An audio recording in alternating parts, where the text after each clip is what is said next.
ఓం నమో వెంకటేశాయ. అందరికీ నమస్కారం. Welcome back to my channel Tirumala talks. నేను మీ లక్ష్మీ పూజిత. తిరుమల యొక్క డైలీ అప్డేట్స్కి స్వాగతం అండి. తిరుమల దర్శనానికి సంబంధించిన లేటెస్ట్ అప్డేట్స్ కోసం మన ఛానల్ యొక్క టెలిగ్రామ్ గ్రూప్లో మరియు వాట్సాప్ ఛానల్లో జాయిన్ అవ్వగలరు. వాటి యొక్క లింక్ అనేది ఈ వీడియో కింద డిస్క్రిప్షన్లో మరియు కామెంట్ సెక్షన్లో ఇవ్వటం జరిగింది. ఈరోజు ఈ వీడియోలో మనం ప్రస్తుతం తిరుమలలో ఉన్న భక్తుల యొక్క రద్దీని గురించి, అలాగే అలిపిరి మెట్ల మార్గంలో దర్శనం టికెట్ల గురించి చాలామంది భక్తులు అడుగుతున్నారండి. వాటి యొక్క పూర్తి వివరాలను గురించి మరియు భక్తులు అడిగే ముఖ్యమైన దర్శనానికి సంబంధించిన సందేహాలు, వాటి యొక్క సమాధానాలను గురించి కూడా తెలుసుకుందాము. కనుక వీడియోని చివరి వరకు చూడండి. ముందుగా నిన్న అంటే ఏప్రిల్ 1వ తేదీన తిరుమలలో స్వామివారిని మొత్తం 72,981 మంది భక్తులు దర్శనం చేసుకున్నారు. అందులో స్వామివారికి మొత్తం 21,120 మంది భక్తులు తలనీలాలనైతే సమర్పించారు. నిన్నటి రోజున తిరుమలలో శ్రీవారి హుండీ యొక్క ఆదాయం అనేది 5,09,00,000 రూపాయలు. ఈరోజు కూడా ఎటువంటి దర్శనం టికెట్లు లేకుండా నేరుగా భక్తులని ఫ్రీ దర్శనానికి అనుమతిస్తున్నారు.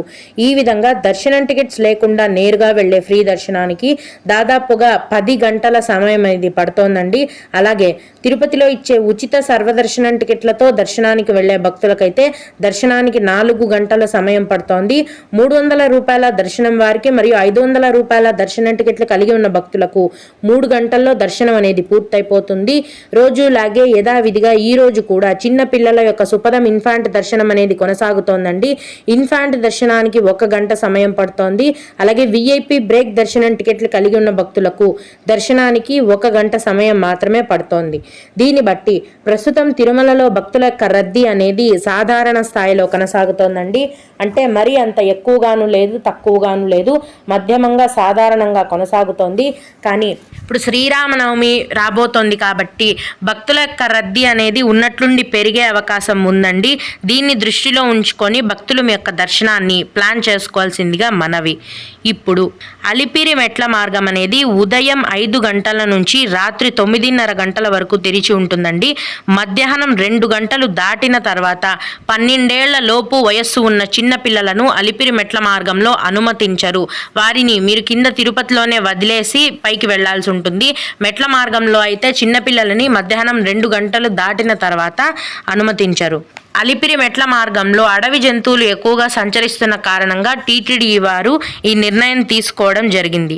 ఈ అలిపిరి మెట్ల మార్గంలో నడిచి వెళ్లే భక్తుల కోసం కిందనే తిరుపతిలోని అలిపిరి భూదేవి కాంప్లెక్స్లో ప్రతిరోజు రాత్రి 9 గంటల నుంచి ఉచిత సర్వదర్శనం టికెట్లను అయితే టీటీడీ వారు కేటాయిస్తున్నారండి. మెట్ల మార్గం మధ్యలో అయితే ఎటువంటి దర్శనం టికెట్లు కేటాయించడం లేదు. భక్తులు ఈ విషయాన్ని గమనించాలి. ప్రతిరోజు కూడా కిందనే తిరుపతిలోని అలిపిరి భూదేవి కాంప్లెక్స్లో రాత్రి 9 గంటల నుంచి ఉచిత సర్వదర్శనం టికెట్లను టీటీడీ వారు కేటాయిస్తారు.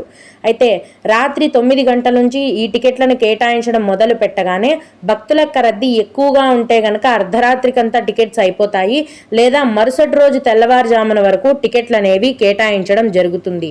ఈ టికెట్స్ తీసుకోవాలంటే మీ యొక్క ఆధార్ కార్డు ఒరిజినల్ కానీ జిరాక్స్ కానీ ఖచ్చితంగా ఉండాలి. అప్పుడే మీకు ఈ సర్వదర్శనం టికెట్లను కేటాయించడం జరుగుతుంది. ఈ విధంగా ఈ అలిపిరి భూదేవి కాంప్లెక్స్లో ఇచ్చే ఉచిత సర్వదర్శనం టికెట్లను తీసుకొని మీరు అలిపిరి మెట్ల మార్గంలో నడిచి వెళ్ళి స్వామివారిని దర్శనం చేసుకోవచ్చండి. ఈ టికెట్స్ తీసుకొని దర్శనానికి వెళ్ళిన భక్తులకు ప్రస్తుతం దర్శనం అనేది 4 నుంచి 5 గంటల్లోపే పూర్తయిపోతుంది. ఇవండి ఈ ఏప్రిల్ నెలలో అలిపిరి మెట్ల మార్గం దర్శనం టికెట్లకు సంబంధించిన పూర్తి వివరాలు. ఇక కొందరు శ్రీవారి భక్తులు అడిగే ముఖ్యమైన దర్శనానికి సంబంధించిన సందేహాలు, వాటి యొక్క సమాధానాలను గురించి తెలుసుకుందాము. ఇవి అడిగిన వారికే కాకుండా దర్శనానికి వెళ్ళే ప్రతి ఒక్కరికి కూడా ఉపయోగపడతాయండి. ఒక భక్తుడు, మ్యామ్ ఏప్రిల్ 6వ తేదీ రాత్రి 11 గంటలకు తిరుపతికి చేరుకుంటాము, ఎస్ఎస్డి టికెట్స్ దొరికే ఛాన్స్ ఉంటుందా అని అడిగారు. ఏప్రిల్ 6వ తేదీ రాత్రి 11 గంటలకు అంటే మీరు టికెట్స్ ఇచ్చే టైంకే తిరుపతికి వస్తారండి. రాత్రి 9 గంటల నుంచి టికెట్స్ ఇవ్వడం మొదలు పెడతారు. మీరు 11 గంటలకు వస్తే టికెట్స్ అనేవి అప్పటికి ఇస్తూ ఉంటారండి. మీరు తిరుపతి చేరిన వెంటనే లేట్ చేయకుండా మీకు దగ్గరలో ఉన్న ఎస్ఎస్డి టికెట్స్ ఇచ్చే క్యూ లైన్లోకి వెళ్ళినట్లయితే ఖచ్చితంగా మీకు టికెట్లు అనేవి దొరికే అవకాశం ఉంటుంది.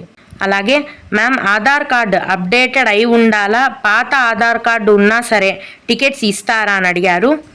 ఆధార్ కార్డ్ని స్కాన్ చేసిన తర్వాత టికెట్స్ అనేవి కేటాయిస్తారండి భక్తులకు. మీరు ఆధార్ కార్డ్ అప్డేట్ చేయించుకోకపోతే కనుక అక్కడ మీకు టికెట్స్ ఇచ్చేటప్పుడు ఒక్కోసారి ఆధార్ కార్డ్ స్కాన్ అవుతుంది, లేకుంటే అవ్వకపోవచ్చు. స్కాన్ అవ్వకపోతే మాత్రం టికెట్స్ అనేవి కేటాయించరు. కాబట్టి మీరు ఎప్పటికప్పుడు ఆధార్ని అప్డేట్ చేసుకొని తిరుమల దర్శనానికి వెళ్ళటం మంచిది. అలాగే ఇంకొకరు, మ్యామ్ ఎస్ఎస్డి టోకెన్స్ టైం రాత్రి 9 గంటల నుంచి ఉదయం ఎప్పటి వరకు ఇస్తారు అని అడిగారు. రాత్రి 9 గంటలకు మొదలు పెట్టగానే భక్తుల యొక్క రద్దీని బట్టి టికెట్లు ఫుల్ అయిపోతాయండి. రద్దీ ఎక్కువగా ఉంటే అర్ధరాత్రికంతా టికెట్స్ ఫుల్ అవుతాయి, లేదా మరుసటి రోజు ఉదయం వరకు టికెట్లను కేటాయిస్తారు. ఓం నమో వెంకటేశాయ. మీకు కూడా ఈ విధంగా ఏవైనా సందేహాలు ఉంటే ఈ వీడియో కింద కామెంట్ సెక్షన్లో తెలియజేయగలరండి. నేను వాటికి ఖచ్చితంగా రిప్లై ఇవ్వడానికైతే ప్రయత్నిస్తాను. ఇవి ఇవాల్టి తిరుమల అప్డేట్స్. ఇలాంటి మరిన్ని వీడియోల కోసం నా ఛానల్ని సబ్స్క్రైబ్ చేసుకోండి. ఈ వీడియోని లైక్ చేసి షేర్ చేయగలరు. ఓం నమో వెంకటేశాయ.